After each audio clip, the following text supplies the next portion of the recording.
Hey everybody, Ron Lummus, and we're back with Tech Talk again. Today's subject is going to be the Blackmagic clutch discs. You know, these Blackmagic clutch discs are standard for all high-performance cars where the 4 and the 6 puck clutch disc just won't cover it. Have you ever had a clutch disc smoke on you, or maybe a 4 or 6 puck just wasn't enough? Well, you've arrived at the right place because the RLR Blackmagic discs family is what you need. Right here we have the full 8-inch clutch disc.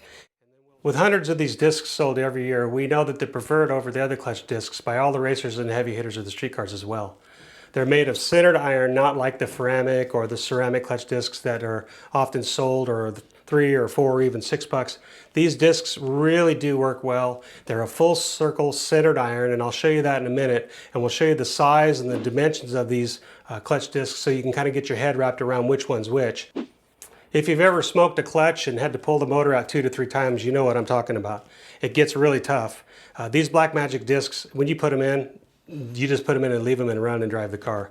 They have pretty mild manners compared to a puck disc, and they'll last a lifetime. Really, in a street car, they'll last nearly forever. In a drag race car, they might last 1 or even 2 seasons. I've got guys that run them for quite a long time. Now these discs, the Blackmagic comes in a full 8-inch disc. That's the 200 millimeter drop-in disc. And then we have what we call the Super 7. This is one that's made more for the 200 to 250 horsepower torque kind of guys, where you have an aspirated car and a rag disc really won't work, meaning an organic compound disc.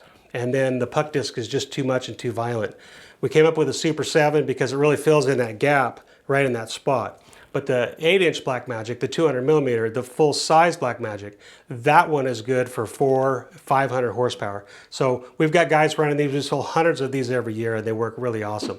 Hey guys, most of the time when we're running these discs, we'll recommend a stage 1 pressure plate if you're running a Kennedy style.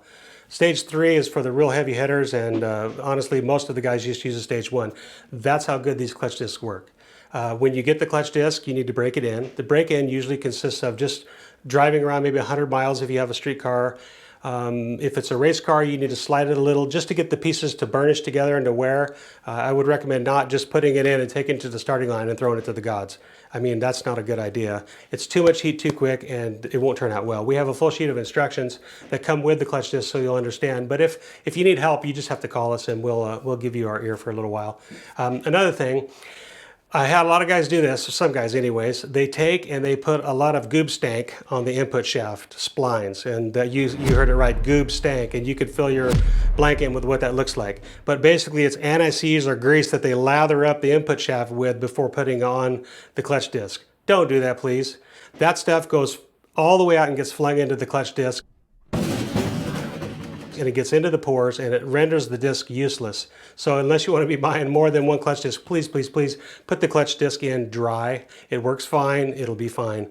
That's one of the major things that I see. There's almost no other thing. It's pretty foolproof. We have them at RLR. They're readily available all the time. And if you have a certain need or a certain combination, and if you're wondering if it'll fit or work, all you have to do is just give us a call. We'd be happy to help you. You can email, send pictures. Videos really help, but you know, we're here to help, and that's what we want to do. Well, I hope that covers all your questions about the Blackmagic clutch discs. You know, these things have been a real lifesaver. We've had these since the late 80s, early 90s, and they've just been really cool. You know, there's a lot of stuff on the market these days. A lot of people have the answer, but the testimony of the Blackmagic stands for itself. The reality is you need a clutch disc that's going to keep up with the motor. And basically when you put this in and you run it, you don't have to pull it out again and work on it. It's not going to give up on you. These clutch discs are awesome. Now, our main goal here is to make parts that you can just bolt on and go and have a fun time driving your car, because a car that's no fun is no fun to drive. So anyways, thank you from RLR, and